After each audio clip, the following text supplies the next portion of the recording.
మన యుద్ధం ఎవరి మీద? డ్రగ్స్ మీద, హేమ మీద, సెలబ్రిటీస్ మీద కాదు కదా. ఒరే నేను వెనక్కి వెళ్తున్నానంటే పారిపోతున్నట్టు కాదు, వస్తాను. ఒక సెలబ్రిటీ అయినంత మాత్రాన మేము టార్గెట్ ఎందుకు అవుతున్నాము? చెప్పండి ఆడియన్స్, మీరు చెప్పండి. సినిమా ఇండస్ట్రీలో ఎక్కువ ఉంటుందా? కాదు, అందరూ ఉంటారు. మీరు పార్టీలకు వెళ్ళారా? మీ ఫ్రెండ్స్ బర్త్డే పార్టీలు చేసుకోరా? రేపు పొద్దున్న నేను ఒక ఎమ్మెల్యే అవ్వాలనుకుంటున్నాను, లేకపోతే నా బిడ్డకు మ్యారేజ్ చేసుకోవాలనుకుంటున్నాను. ఎవడో కోన్కిస్క గొట్టంగాడు వచ్చి నా క్యారెక్టర్ మీద బుర్రతో చల్లుతారు కదా. ఆ కోణంలో కనుక మీడియా వాళ్ళందరూ ఆలోచించుంటే ఈ రోజు నా విషయంలో మీడియా వాళ్ళందరూ హీరోలు అయిపోయి ఉండాలి, రియల్ హీరో అయిపోయి ఉండేవాళ్ళు. డ్రగ్స్ మత్తులో సెలబ్రిటీస్ ఇలాంటి వార్తలు చాలా చూస్తుంటాం. ఇలాంటి ఆరోపణలను ఎదుర్కొన్న హేమ ఇప్పుడు క్లీన్ చిట్తో తను ఇన్నోసెంట్ అని ప్రూవ్ చేసుకుంది. కానీ ఈ రెండింటికి మధ్య తను ఒక యుద్ధం వాతావరణాన్ని ఫేస్ చేసింది, ఒక యుద్ధాన్ని ఎదుర్కొంది. హాయ్ హేమ గారు. హాయ్ అండి. సో ఒక క్లీన్ చిట్తో ఇన్నోసెంట్గా బయటకు వచ్చేసారు. కానీ ఈ ఆరోపణలు వచ్చి మీరు ఆ వివాదంలో మీ పేరు వచ్చిన దగ్గర నుంచి క్లీన్ చిట్ వచ్చే వరకు కూడా ఒక యుద్ధాన్ని ఫేస్ చేశారు. సో ఇప్పుడు చూస్తుంటే ఇప్పుడు ఆర్ యూ ఫ్రీ నో? 100% అప్పుడు ఫ్రీయే, ఇప్పుడు ఫ్రీయే. కాకపోతే ఎంత తొందరగా నేను ఇన్నోసెంట్ అని కోర్టులో తీర్పు వస్తుందా అనేది మాత్రం చాలా ఎలా వెయిట్ చేశానంటే, నేను ఇప్పుడు ఇది మాత్రం పెద్ద అచీవ్మెంట్ కింద లెక్క అనమాట. అంటే ఎంత పెద్ద అచీవ్మెంట్ అంటే ఆస్కర్ అవార్డు వచ్చేస్తే నేను ఎంత అచీవ్ చేసి ఉంటానో అంత ఆనందంగా ఉందన్నమాట. దీనికోసం చాలా సఫర్ అయ్యానండి నేను. అవార్డ్స్ మిమ్మల్ని నటిగా ప్రూవ్ చేస్తాయి, కానీ ఇలాంటి క్లీన్ చిట్స్ మీ వ్యక్తిత్వాన్ని ప్రూవ్ చేస్తాయి. అవునండి, నిజంగా అనమాట. నవంబర్ 3కి నాది క్లీన్ చిట్ వచ్చేసిందండి. నా అదృష్టం, మా అమ్మ నేను క్లీన్ చిట్లో బయటపడిపోయానని అమ్మకి తెలిసింది. తర్వాత అమ్మ మిస్ అయింది నాకు. తర్వాత ఈ జర్నీ ఏదైతే మీరు అడుగుతున్నారో చాలా నరకం చూసేసానండి. ఒక స్టేజ్లో చచ్చిపోవాలనుకున్నా. అంటే పరువు కోసం చాలా ప్రాకులాడానండి. రాజోల్ నుంచి వచ్చాను, లాంగ్వేజ్ కూడా రాదు చెన్నై వెళ్ళినప్పుడు. అయినా కూడా ఒక ఎవరికి తల వంచకుండా, ఎవరికి చేయి చాచకుండా ఈరోజు ఇలా నిలబడ్డాను నేను. రాత్రికి రాలేదండి. 37 ఏళ్ళు 38 ఏళ్ళు నా కష్టం ఇది. ఎవడో ఒకడు రేటింగ్ల కోసమో, ఎవడో ఒకడికి కావాల్సిన ఒక ఫేక్ న్యూస్ వేసేసి దాన్ని నిజం చేసి అది నిరూపించటానికో చాలా అన్ని ఛానల్స్ కష్టపడ్డాయండి. కానీ అప్పుడు చెప్పాను, ఒరే నేను వెనక్కి వెళ్తున్నానంటే పారిపోతున్నట్టు కాదు, వస్తాను అని. ఎంత చెయ్యాలో అంత చేసేసారండి నన్ను. ఒకసారి వివాదంలో మీ పేరు బయటకు వచ్చిన తర్వాత అక్కడి నుంచి మీరు ఆ వివాదంలోంచి బయటపడే వరకు కూడా ఒక చాలా యుద్ధం ఉంది వీటనమాట. అంటే మీ వ్యక్తిత్వాన్ని ప్రూవ్ చేసుకోవాల్సిన అవసరం ఉంది. మీ కుటుంబంలో కావచ్చు, మీ ఇండస్ట్రీలో కావచ్చు, మీ పేరుని పైన పడిన మచ్చని జరుపుకునేవాల్సిన అవసరం ఉంది కదా. ఈ ప్రయాణంలో ఎవరు మీకు తోడుగా నిలిచారు? ఫస్ట్ ఆఫ్ ఆల్ నా ఫ్యామిలీ బాగా తోడుగా ఉండిందండి. తర్వాత నా క్లోజ్ సర్కిల్, నా ఫ్రెండ్స్ అందరూ తోడుగా ఉన్నారు. ఎందుకంటే వాళ్ళందరికీ తెలుసు నేను ఎలాంటి దాన్ని, నేను ఏం చేస్తాను, ఎలా ఉంటానని అందరికీ తెలుసు. వాళ్ళు సపోర్ట్ చేశారు. తర్వాత నా హీరోలు, నాకు క్లోజ్గా ఉన్న డైరెక్టర్స్ అందరూ సపోర్ట్ చేశారండి. ఎందుకంటే నేను ఒక్కదాన్నే సీసీబీకి వెళ్ళానండి. వెళ్తే వాళ్ళు అడిగారు, మీరు డ్రగ్స్ తీసుకున్నారా అంటే లేదు అని చెప్పాను. మీరు ఏం తాగారు? నేను ఇలా రెడ్ బుల్ తాగాను, నా పక్కన ఇలా ఉంది, రెడ్ బుల్ కూడా నేనే ఓపెన్ చేసుకుని తాగాను, నాకెవరు ఓపెన్ చేసి అలా కూడా ఏమి ఇవ్వలేదు అని చెప్పేసి అన్నా. మళ్ళీ వాళ్ళు అన్నారు, ఒకవేళ మీకు ఎవరైనా మిక్స్ చేసి ఇవ్వచ్చు కదా అది ఇది అని. లేదండి, నేనే రెడ్ బుల్ ఓపెన్ చేసుకుని మరీ తాగాను. తర్వాత వాళ్ళందరూ నా అన్న తమ్ముళ్ళలాగా, నేనంటే సొంత అక్కలా చూస్తారు, వాళ్ళు ఎవరు అలాంటి వాళ్ళు కాదు, అలా చెయ్యరు అని చెప్పిన తర్వాత సరే బ్లడ్ టెస్టులు చేయాలి అన్నారు. ఓకే రెడీ, నేను రండి చేద్దామన్నా అని ఏదో హాస్పిటల్ తీసుకెళ్లారు, గవర్నమెంట్ హాస్పిటల్కి. టెస్టులు, నైలు, ఇవి అన్నీ ఇచ్చాం. మొత్తం బయటకు వచ్చేసరికి మీడియా వాళ్ళందరూ కనిపిస్తూ ఉన్నారు. మీడియా వాళ్ళందరూ ఉండగానే గబగబా వచ్చి ఇదిగో ఇప్పుడు నా టెస్టులు తీస్తున్నారు. ఈ టెస్టులు రావడానికి 15 డేస్ పడుతుంది. ఓకే, ఈ 15 డేస్లో మీరు ఆల్రెడీ పాజిటివ్ వచ్చేసిందని ఎలా వేస్తున్నారు మీరు న్యూస్?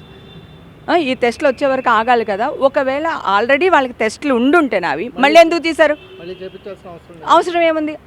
ఆ కోణంలో కనుక మీడియా వాళ్ళందరూ ఆలోచించుంటే ఈ రోజు నా విషయంలో మీడియా వాళ్ళందరూ హీరోలు అయిపోయి ఉండాలి, రియల్ హీరో అయిపోయి ఉండేవాళ్ళు. నా తరపున నిలదీసి ఉంటే.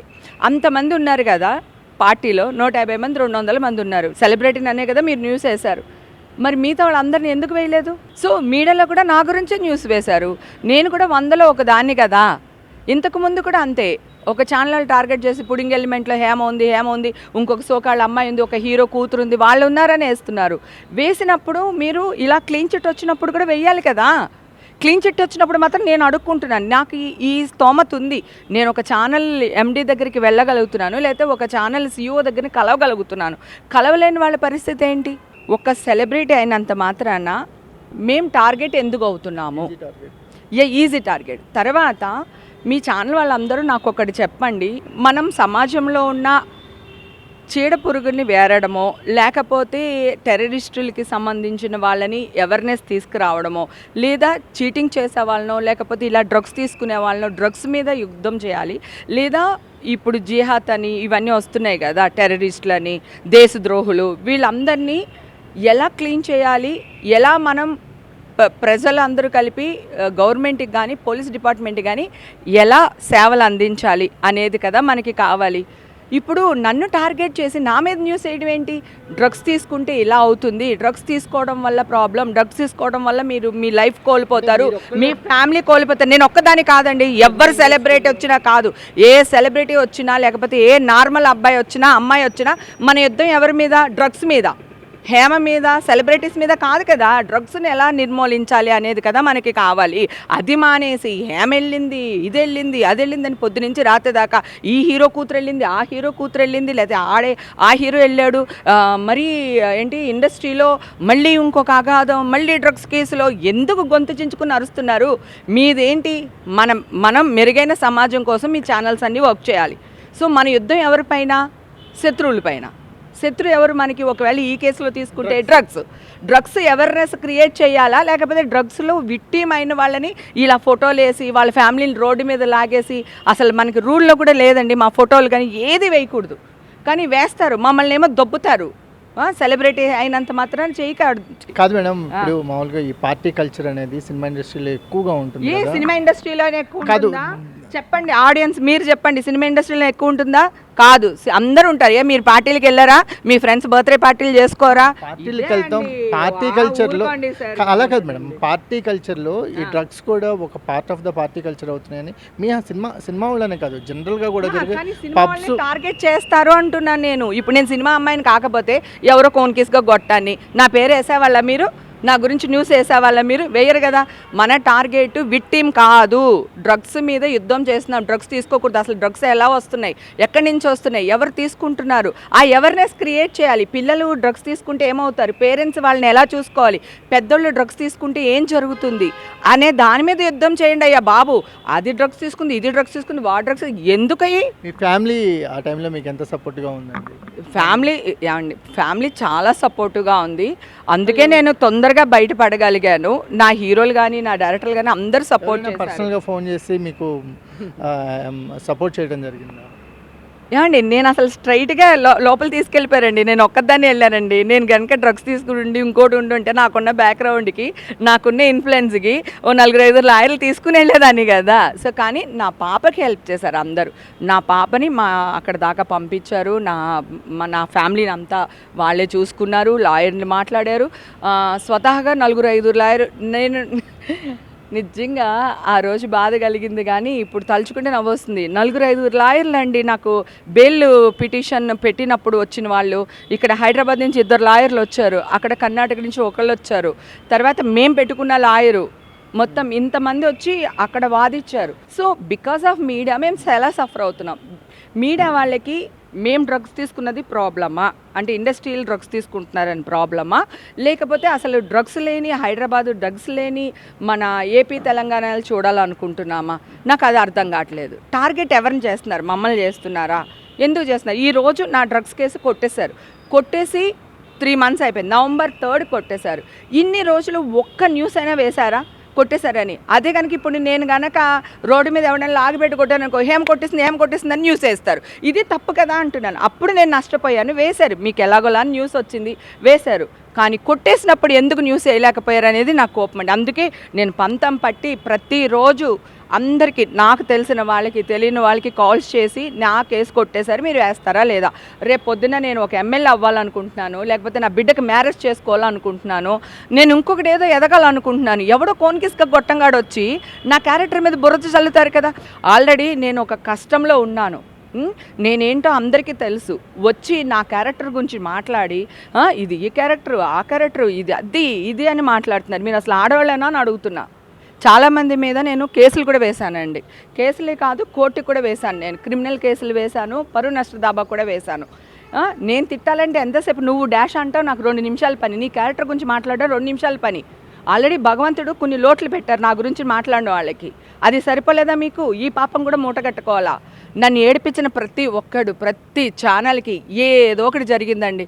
ఎందుకంటే నేను తిట్టలేక, నేను ఏం చేయాలో తెలియక నేను శుభ్రంగా మాలేసేసుకున్నా. వెంకటేశ్వర స్వామి మాలేసేసుకున్నా 15 రోజులు మనశ్శాంతిగా అన్నమాట. కానీ చాలా సఫర్ అయ్యానండి, చాలా సఫర్ అయ్యాను. అంటే ఎవరు నన్ను ఏం అనలేదు, నా ఫ్లాట్ల వాళ్ళు కానీ బయట వాళ్ళు కానీ నన్ను ఎవరు ఏమనలేదు. కానీ నాకు ఒక గిల్ట్ ఉండిపోయింది.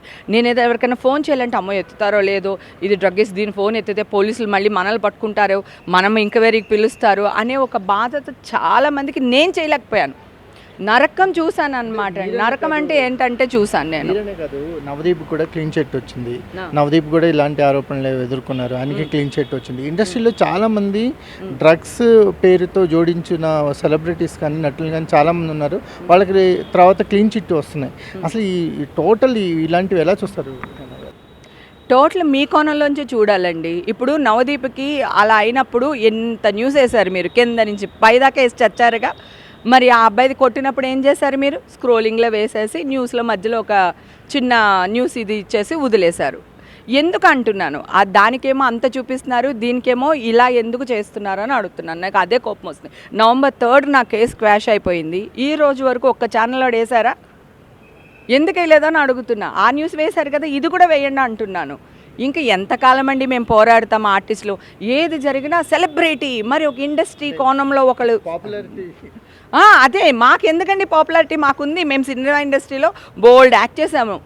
సో నాకు బోల్డ్ అంత పాపులారిటీ ఉంది. దయచేసి మీ పాపులారిటీ మాత్రం మాకొద్దమ్మో, మీరు నన్ను ఫేమస్ చెయ్యకండి, మాకు చాలు. మేము ఇండస్ట్రీలో హీరోలు అవని, క్యారెక్టర్ ఆర్టిస్టులు అవని, ఎవరైనా అవనివ్వండి, మాకుంది. జనాల్లో మాకు మంచి పేర్లు ఉన్నాయి, మాకున్నాయి, హ్యాపీగా ఉన్నాము. ఓకేనా? చిన్న దీన్ని సిల్వల్ పల్లవులుగా చేసి న్యూస్ వేశారు కదా, దీన్ని కూడా ఇలాగే వేయండి, అది నేను కోరుకునేది.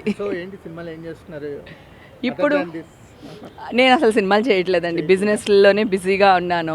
ఇంకా నా అదృష్టం ఆ టైంకి అందరూ మా డబ్బులు మాకు ఇచ్చాయి, మేము పెట్టుబడులు పెట్టం, ఇన్వెస్ట్లు చేయమని ఉండుంటే నేనేమైపోయి ఉండేదని ఆలోచించండి. ఇంకా వాళ్ళు కూడా అర్థం చేసుకుని నన్ను ఆ టైంలో ఒక 2-3 మంత్స్ నేను అప్పు తీసుకున్న వాళ్ళు కానీ, నేను ఇచ్చిన వాళ్ళు కానీ ఎవ్వరూ నన్ను డిస్టర్బ్ చేయలేదు. అంటే నా బిజినెస్ కోసం చెప్తున్నాను, ఎవ్వరూ నన్ను డిస్టర్బ్ చేయలేదు. కానీ కొంతమంది ఆడవాళ్ళు, కొంతమంది తేడాగాళ్ళు, కొంతమంది అడుక్కు తినే వాళ్ళని కూడా ఛానల్లో తీసుకొచ్చి మాట్లాడిచ్చారు చూడండి. మీకు సిగ్గులు ఉండాలండి.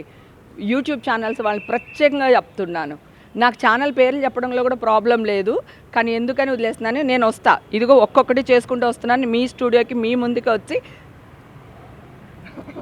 అది తొందరలోనే, అంటే ఇంకా ఇప్పుడు ఎందుకంటే ఇంకో 4-5 నెలలు, 10 సంవత్సరాలు ఉంది కదా, చూద్దాం మెల్లిగా, కానీ వస్తా.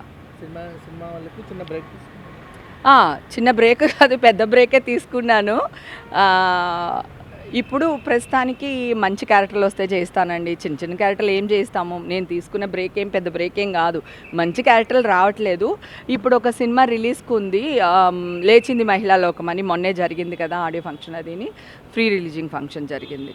సో దాంట్లో చాలా మెయిన్ క్యారెక్టర్ చేశాను. అలాంటి క్యారెక్టర్స్ వస్తే చేస్తాను, కానీ చిన్న చిన్న క్యారెక్టర్స్ చేయాలనుకోవట్లేదు, అంతే. ఓకే అండి, థ్యాంక్ యూ. ఆరోపణలు వచ్చినప్పుడు నిజాలు నిర్ధారణ చేసుకొని వార్తలు వేస్తే వాళ్ళ జీవితాలు కూడా బాగుంటాయి. అట్ ద సేమ్ టైం ఏంటంటే వాళ్ళు నిజాలను నిరూపించుకునే లోపు వాళ్ళ మీద పడిన మరకలు ఇవన్నీ కూడా వాళ్ళ వ్యక్తిగత జీవితాన్ని చాలా ఎఫెక్ట్ చేస్తాయని హేమ అంటున్నారు. కెమెరా పర్సన్ కిషోర్తో కుమార్, TV5 హైదరాబాద్.